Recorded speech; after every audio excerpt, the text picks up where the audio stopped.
Welcome to lecture 19. In this lecture, we will continue our discussion on synchronous motors, or to be more specific, phasor diagram of synchronous motor. Let's look at what we have done in our last class. In our last class, we have drawn this phasor diagram of, we have said that this is for motor and this is for generator. The difference is in this equation. This is for a generator and this is for a motor. And after that we have drawn this phasor diagram, that is, this is for generator, this is for motor, and we said that in case of motor E always lags V. Here E lags V, here E leads V. This is for generator, this is for motor. Now these statements are correct only if these are machines without resistance. If there are resistance, this will not be exactly valid. Since in synchronous machine the resistance is almost always negligible, so we will, by default, we will take that for a generator E leads V, and for a motor E lags V. Now in this discussion we have not included the concept of armature reaction. In this class we will try to do that. Now let's see that. Let's look at these two equations separately. For a generator we write E of F is equal to V of T plus sorry, IA access. Now when we write this equation, what are these quantity? These are called the phasors of a sinusoidal quantity. These are called a phasor of a sinusoidal quantity. Now how we represent a phasor? We represent a phasor by a line, and the length of the line is the peak of the sinusoid. That is,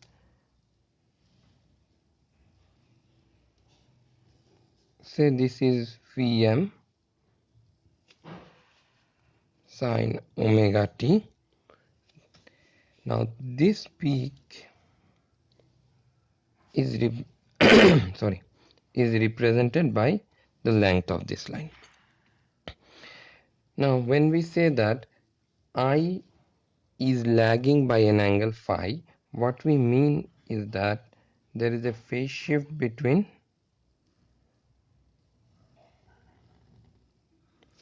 and this angle. This is actually time, so omega t, if we convert it to angle theta, then this angle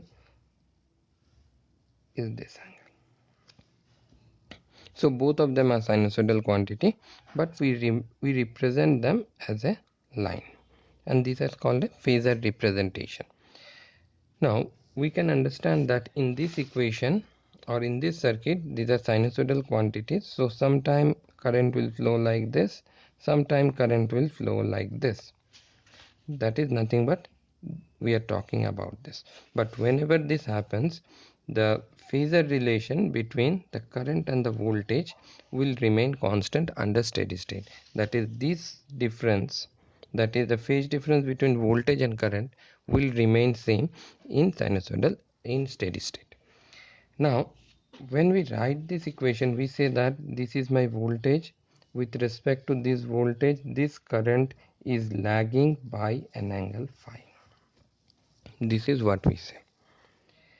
Now when we write it for a motor, we have written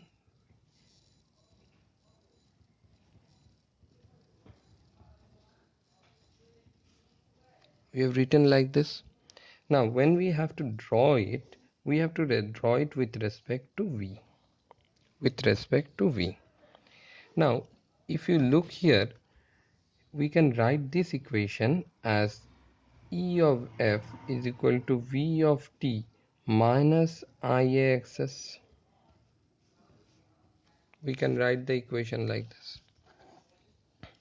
That is, we have made these two equations similar. That is, E is on the left hand side. After that there is V. Here it is plus IA of access. Here it is minus IA access. Now how will you get a minus sign? Minus sign means if there is a vector like this, minus means it is in opposite direction. So here we can say that the current is reversed by 180 degree. That is, say if this is voltage, if this is my angle phi, this is my angle phi, this is V, this is I at an angle phi, then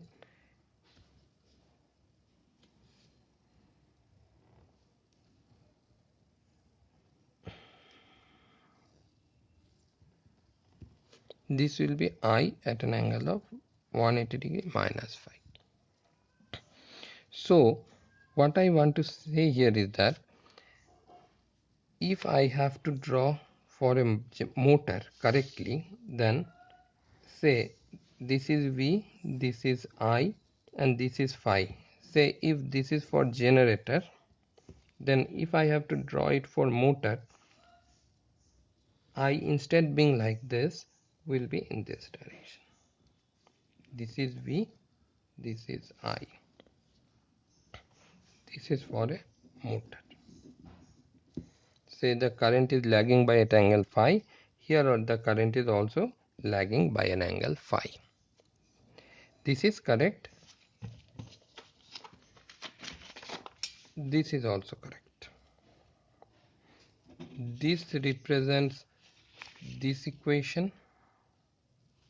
This represents this equation. Now if we represent it like this, then it will be difficult for us to draw the phasor diagram. The understanding will become difficult because I will say that the current is lagging the voltage and then you have to draw it in this direction. It becomes difficult to understand. That's why in our last class, in both the cases, say this V and this I, this is for a generator, here the angle, and here V and I, the angle, both of them are in same direction. I have not reversed it in the opposite direction, but if you do it like this, you have to reverse it in the opposite direction. Now why I am creating this confusion? The reason for creating this confusion is that we have to draw the armature flux or the armature reaction for the machine.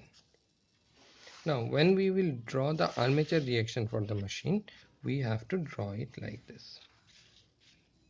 We have to draw it like this, or we have to understand that, or we have to at least understand that we have reversed the current.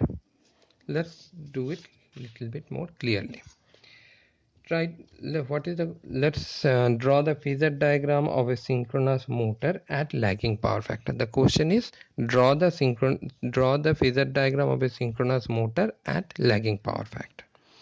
So what is the equation for a synchronous motor that we will use? We will always use this equation to avoid any confusion.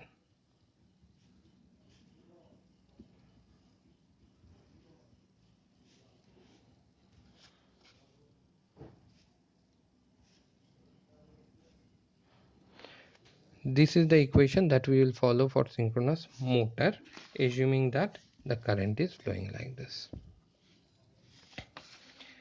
Now how to draw the phasor diagram? To draw the phasor diagram, you have to first take V, and we have to draw the phasor diagram for a lagging current.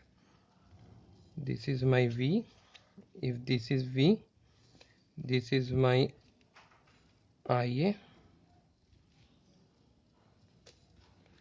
Then perpendicular to IA will be my IA axis. This is V. This is IA axis. This one. So this will be my E.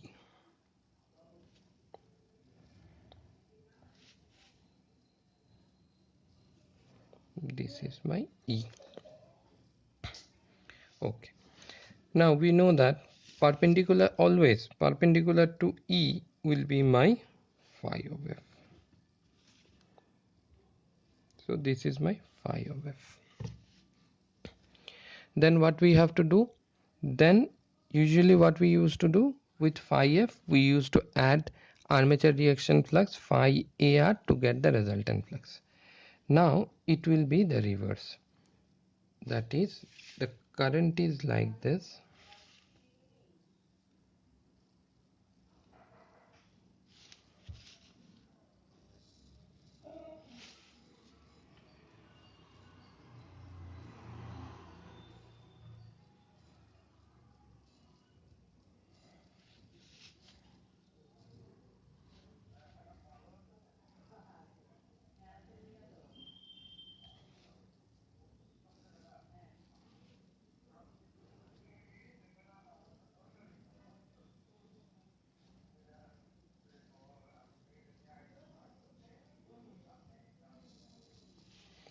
You may note here that phi AR is in opposite direction to I.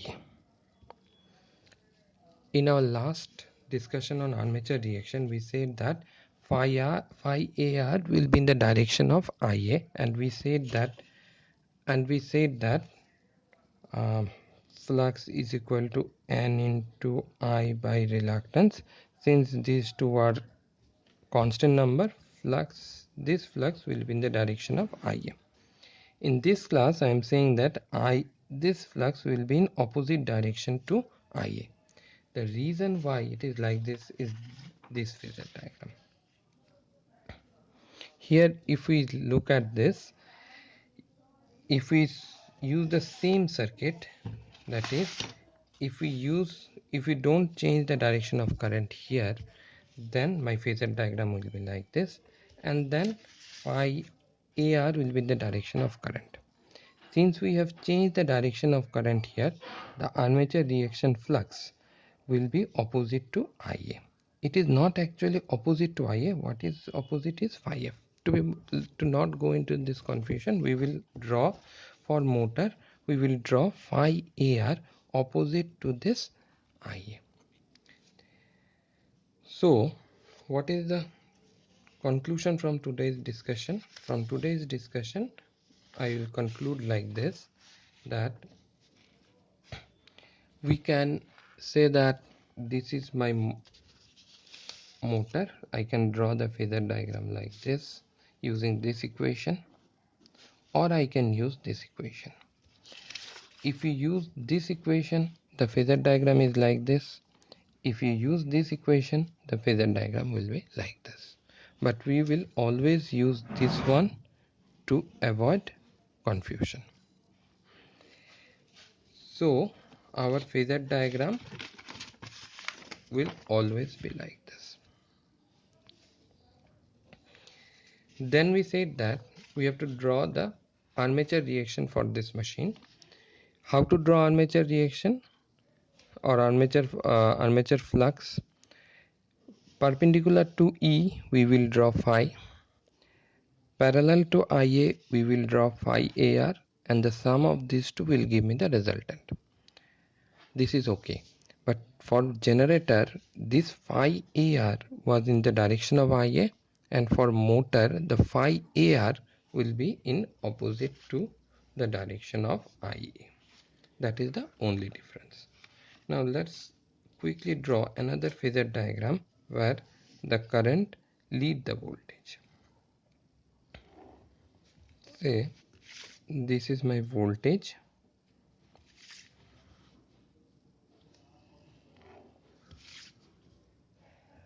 this is my current.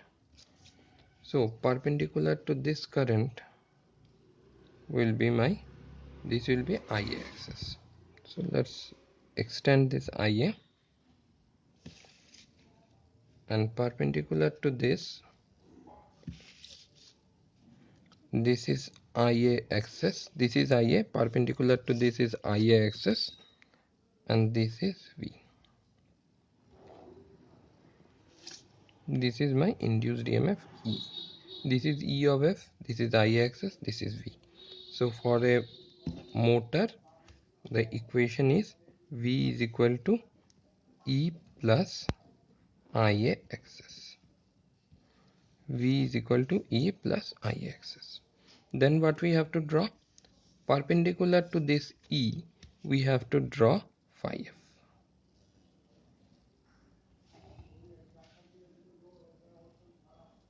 This is phi F. Now what is the direction of current? This is my direction of current. So what will be my direction of armature reaction? Parallel to this and opposite to this. So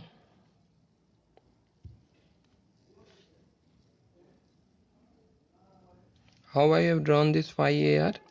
Parallel to IA and opposite to IA.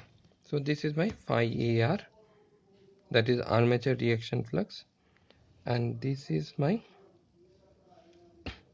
resultant flux phi R. So this is my resultant flux phi R, this is my phi F, and this is phi AR.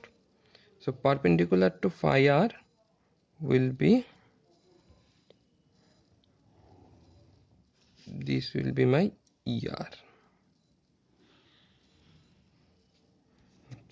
So this much drop is armature reaction drop, IA x AR, and this drop is IA XL, and sum of these two drop is IA XS.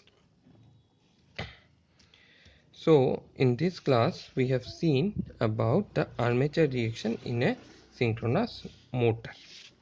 Now let's continue our discussion a little bit more in phasor diagrams. Let's draw a phasor diagram of, say, a synchronous generator. This is V of t, this is IA. So this is I of A. Perpendicular to this is IA axis, and if we draw it here, if we join it here, this is E of F. So what is the equation that we have used? E of F is equal to V of t plus IA axis. E of V is equal to V plus I of X. Now, if we drop a perpendicular from this line to this, that is, we are finding this angle is phi, this angle is power angle delta, that is, we are finding E cos delta. What we are finding? E cos delta. If E cos delta is greater than V, we call this condition to be over excited. Let's draw another phasor diagram. This is V. Say now the current is in phase with the voltage. So this is my IA axis. If you join this,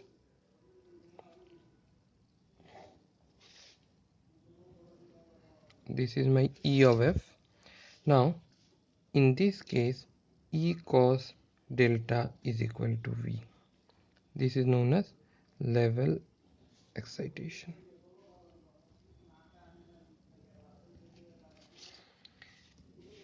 And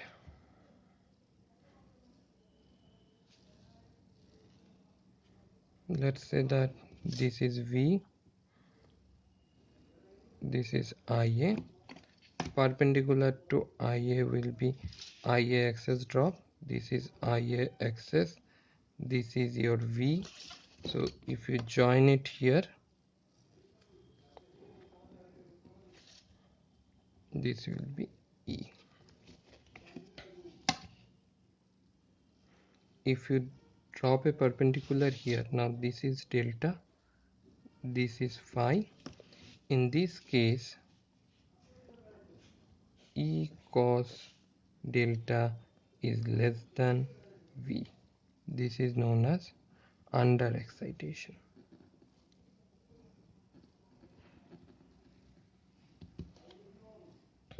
So there are three conditions. These are only names, nothing more than that. So if you understand, you can always correlate it. So this is known as overexcitation, This is known as level excitation. This is known as under excitation. So what happens in a overexcited synchronous generator? We are talking about generator. A overexcited synchronous generator, the current is lagging. A level excited synchronous generator, current is at unity power factor. A under excited synchronous generator means the current will be leading. So these terminologies, though these are very simple, but it will come to us regularly. It means that if the excitation is more than required, then the machine can supply lagging current. If the excitation is such that E cos del equal to V, the machine will supply unity power factor. If the excitation is less than the required, then it will draw leading current. Now similarly, we can do the same thing for a generator, for a motor. In case of a motor, let's say that this is my V,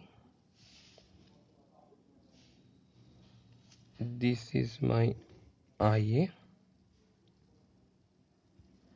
So perpendicular to I,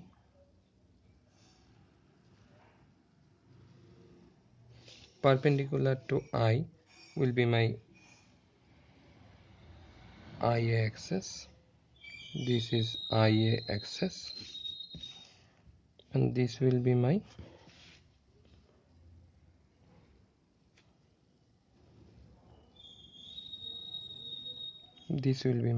E of F. So which one is now phi? This angle is phi. This angle is delta. Delta is the angle between E and V, and phi is the angle between I and V. Now here if you say E cos delta is less than V, E cos delta is less than V. If E cos delta is less than V, we call it as under excitation. Here this is a motor. How we know that it's a motor? Because the phasor diagram tells us that E plus IA axis is equal to V. So it's a motor. This is an under excited motor. So a under excited motor draw lagging current.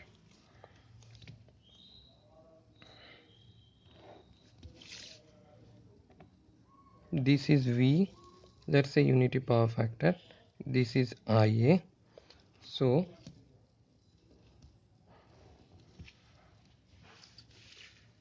IA axis,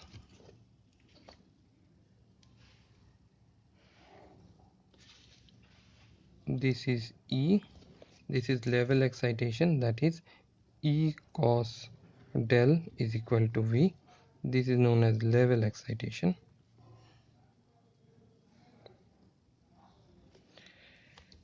And here the power factor will be unity. Now let's draw the last one. This is my terminal voltage V. Now let's say that the current is leading, so the current will be in this direction, IA. If this is IA, perpendicular to this will be my IA axis. This will be IA axis. If we join it here, this will be E of F. Now if you draw a perpendicular to this line, you can see that now which one is delta? This one is delta, this one is phi. So E cos delta is greater than V. So this condition is known as overexcited operation.